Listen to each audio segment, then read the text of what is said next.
Shalom.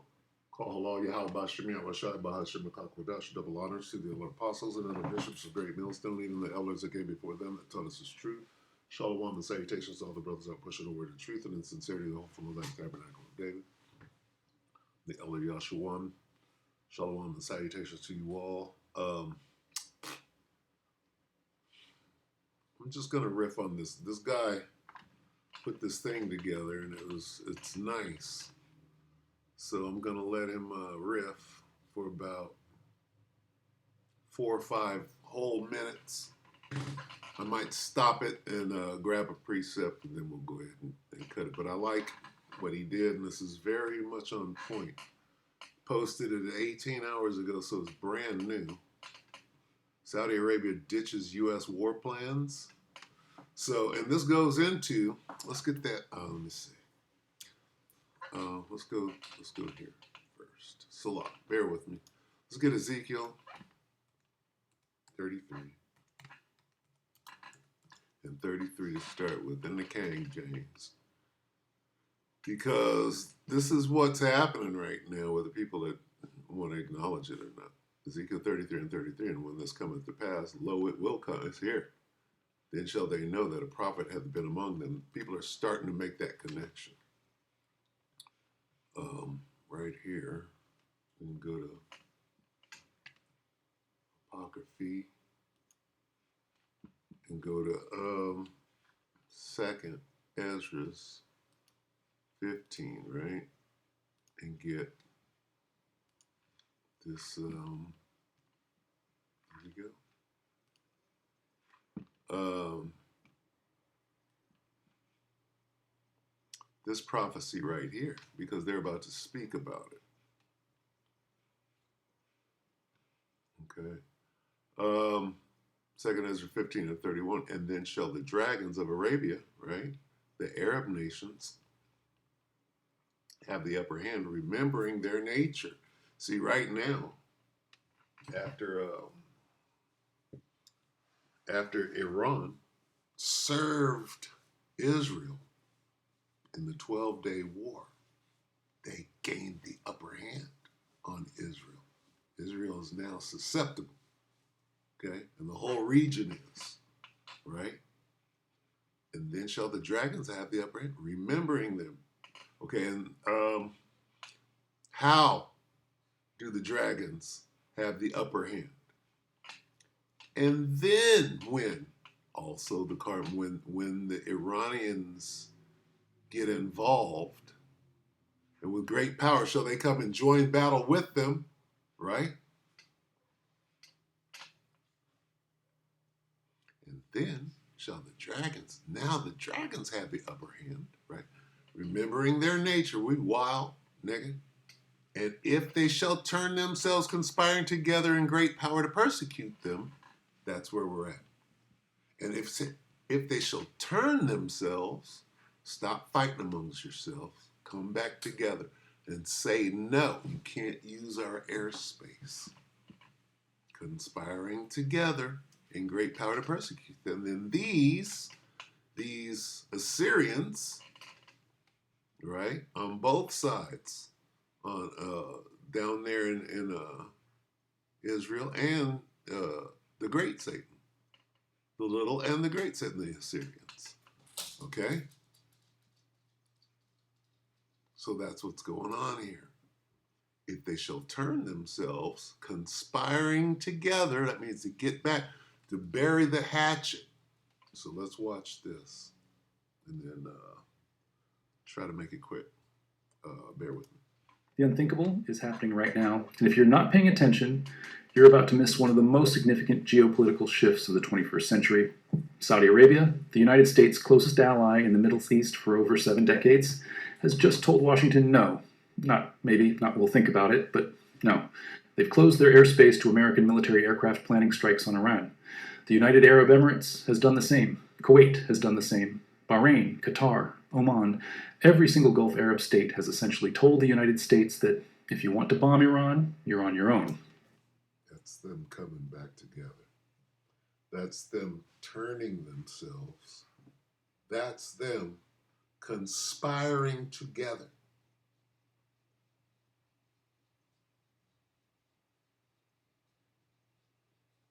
Understand? This is prophecy. Okay. The thing with the EU and then NATO about to come after that's prophecy. We see it going down. We see it all happening simultaneously. Where did I go after this? Oh, I went to second. Salah. Okay, so again, and they shall turn themselves. This is what they're doing. Who? The dragons of Arabia, the Arab nations. Then shall the dragons have the upper hand, right? Because Iran gave the alley-oop. Now it's time to go finish the job. And then shall the dragons have the upper hand, remembering their nature, that they shall turn themselves, turn around, right? Put hooks in their jaw, turn around, and come back together. Stop fighting each other, right? This is the Middle East. This is the Arab. It's our shit. Conspiring together in great power to persecute them, then these shall be troubled, bled, and keep silence through their power, and shall flee. They're going to flee. They're fleeing now. Okay, carry on. Let that sink in for a moment. These are countries that host tens of thousands of U.S. troops. These are countries that have backed American military operations for decades. These are countries that share Washington's fear and hatred of Iranian regional ambitions. And yet, when push came to shove, when Trump administration officials reportedly asked for cooperation in potential strikes against Iran over the ongoing massacres of protesters, the answer from Riyadh to Doha was a resounding no. This isn't just a diplomatic disagreement. This is a fundamental fracturing of the Middle East security architecture that has existed since the end of World War II. And the financial implications, the investment implications, the implications for oil markets and defense strategy, and the entire balance of power in the world's most volatile region are absolutely massive. Let me start by telling you exactly what's happening because the mainstream media is burying the lead on this story. According to multiple reports from regional sources, Al Jazeera, and Middle Eastern diplomatic channels, the United States approached its Gulf allies in mid-January, 2026, requesting permission to use their airspace and potentially their military bases for strikes against Iran. This wasn't a hypothetical discussion. This was operational planning. The context, as you know if you've been following the Iran situation, is that protests in Iran have turned into the bloodiest crackdown in the Islamic Republic's history. 12,000 civilians potentially killed in just 2 nights, according to some estimates. Trump has been threatening military intervention, saying the U.S. is locked and loaded and help is on the way to Iranian protesters. American forces began evacuating Al Udeid Air Base in Qatar, the largest U.S. military installation in the Middle East. Everything pointed toward imminent U.S. military action. Strikes on Revolutionary Guard facilities, maybe renewed attacks on nuclear sites, possibly targeted assassinations of IRGC commanders responsible for the massacres. The Pentagon was drawing up target lists. The president was being briefed on options. And then the Gulf Arabs said no. Saudi Arabia's position, according to diplomatic sources, is that they will not allow their airspace to be used for any strikes against Iran. That's them coming back together and turning the tide. So that's what stopped the attack, not Bibi Netanyahu having a heart, okay? Because that's what he tried to make it seem. What happened was their plans were thwarted. They thought they had carte blanche. Oh yeah, we'll just fly, we'll just do this, we'll just do... And they found out, no, we're not doing shit like that no more. And whatever you want to do, you go ahead and do that shit right now because guess what? We're in the middle of World War III, nigga. So all bluffs are being called right now. They had to stand that attack down because the logistics didn't, they got to move the carriers to a place where they can launch and carry out these operations and that's not what they were set up for. So they had to, right now what they're doing, they probably are trying to go around the airspace restrictions. Let's get some carriers over here off the coast of India. Whatever they're doing right now, because they're still saying, let's look at this real quick, and then I'll go ahead and close. Yeah, they do some more discussion. They get deep into what's going on in the geopolitical sphere. Let me see.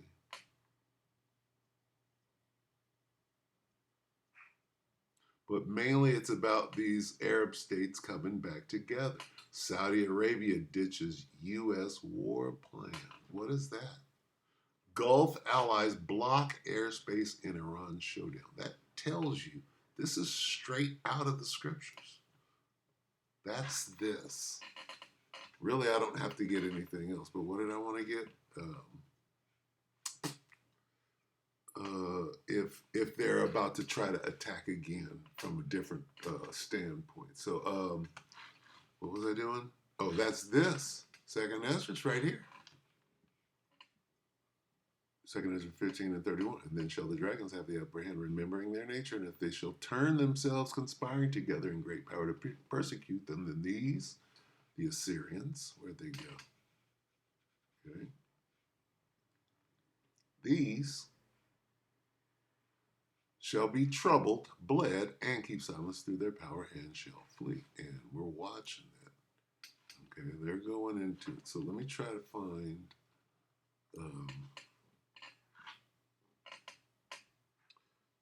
U.S. and Israel.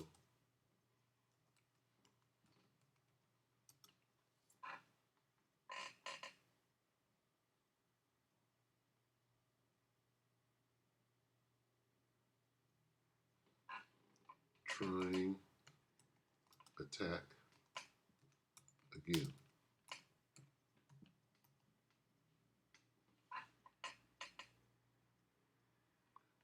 Trying to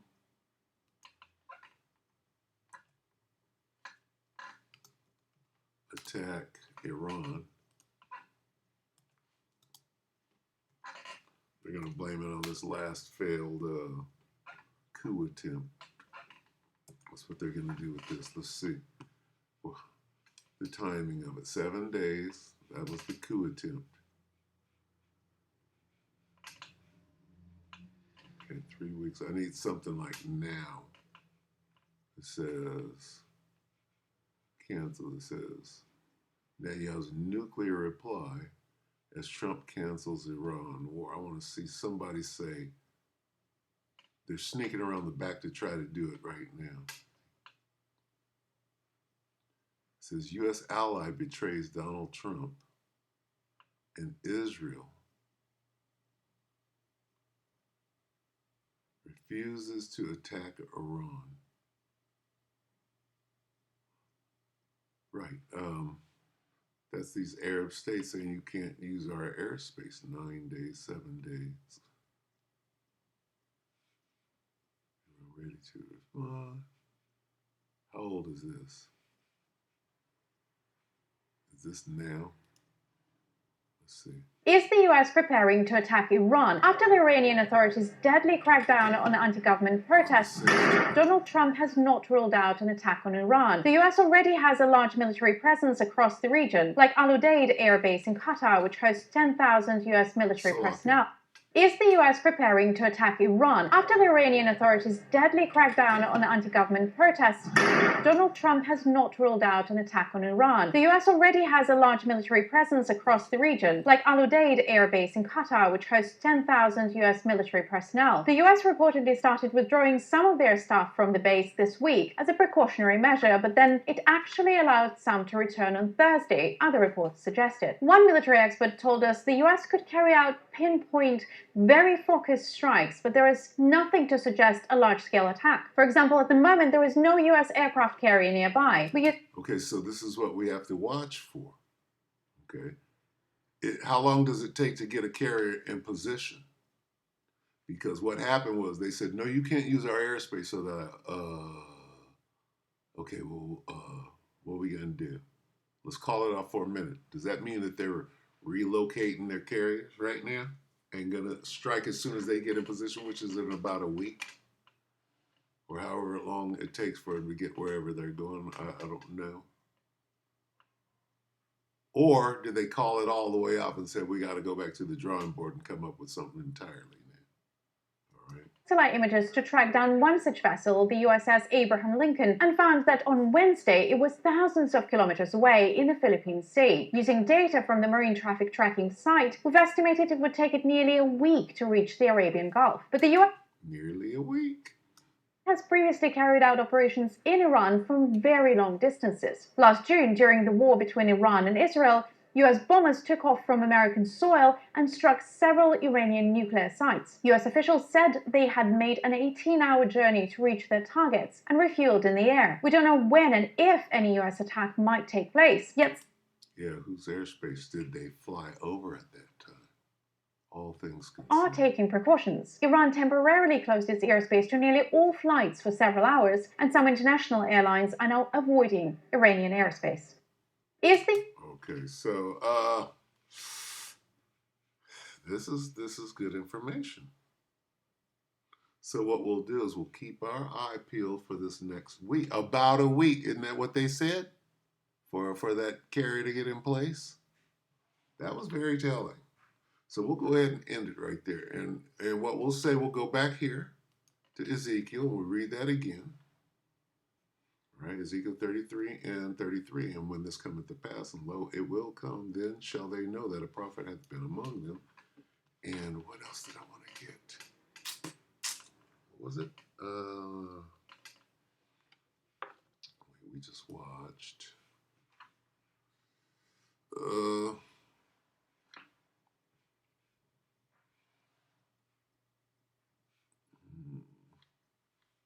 what I was going to get on the way out.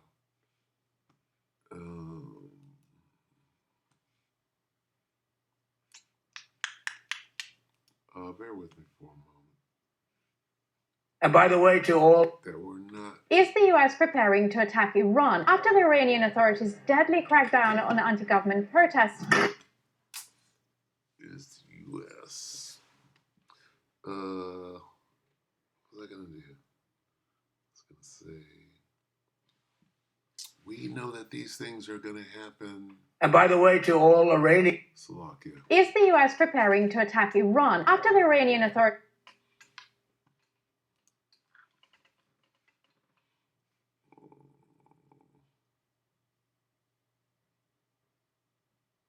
Oh, let me just get this.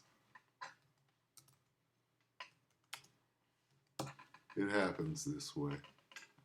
All right. 2 Corinthians 2 and 11. Lest Satan should get an advantage of us, for we are not ignorant of his vices. Why? Because I know what they're going to do. Are they preparing to attack Iran? Yeah, they're getting a carrier in place. Right? Why? Why do I think that? Because Netanyahu is foaming at the mouth mad right now because he didn't get what he wanted. So he'll send a nuke over there his damn self and say, okay, you fuckers sort it out now. All right? That's where that dude is at. So what's the quickest contingency after they got thwarted, after all that hard work and how many people died in that situation?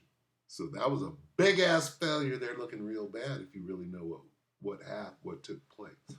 So what they want to do is they want to strike. Now, they wanted to strike then. They failed. They don't want to wait those fucking 6 months. That dude will send a nuke over there right now and get this damn thing popping under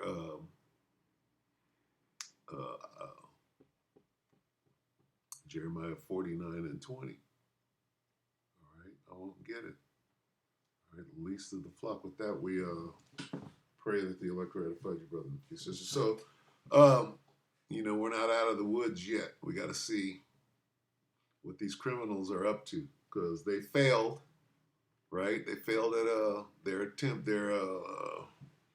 regime change attempt.